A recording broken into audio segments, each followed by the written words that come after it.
Federal and state agencies are investigating an allegation of abuse made by a boy who's staying in a Chattanooga facility housing migrant children. The report was revealed during a Tennessee General Assembly Joint Committee hearing today. Channel 3's Meredith Aldis joins us to tell us what she's learned. Meredith.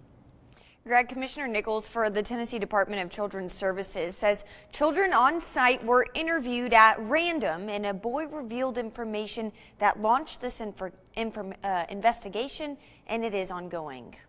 The commissioner of the Department of Children's Services says last month her department made a surprise visit to the old Tennessee Temple dormitory.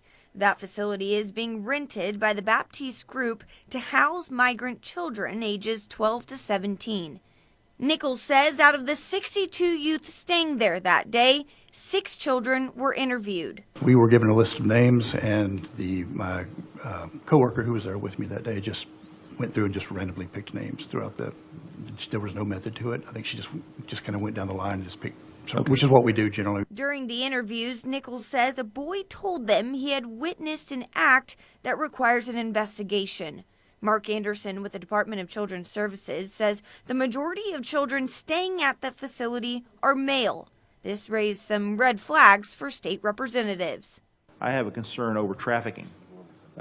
Since most of these people are apparently adolescent males, that makes them prime candidates for gang recruitment, and that is a major concern. The department says they reported the allegation to authorities. The Chattanooga Police Department confirmed it received complaints involving juveniles, and the investigation began on June 7th. The Office of Inspector General is providing support and resources to the department. If there was abuse there, do you close the program down? I don't think so.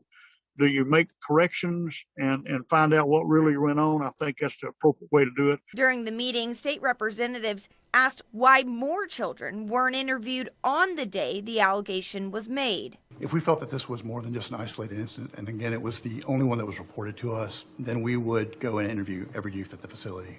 Brittany Faith, an immigration attorney, says she doesn't know why this information was disclosed at the meeting. She says it's a facility-specific issue. Why would you publicly announce an abuse allegation with no details before any charges have been filed?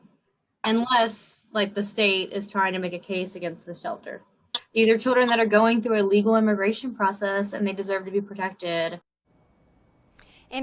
Anderson says their licensing requires the staff to be trained on how to report sexual abuse, and posters with the child abuse hotline in Spanish and English are posted throughout the facility. A joint study committee on refugee issues is being held on Friday. Chattanooga Senators Todd Gardenhire and Bo Watson are members of that group, which was recently formed to push for transparency from the federal government, which is funding the operations at the Chattanooga facility.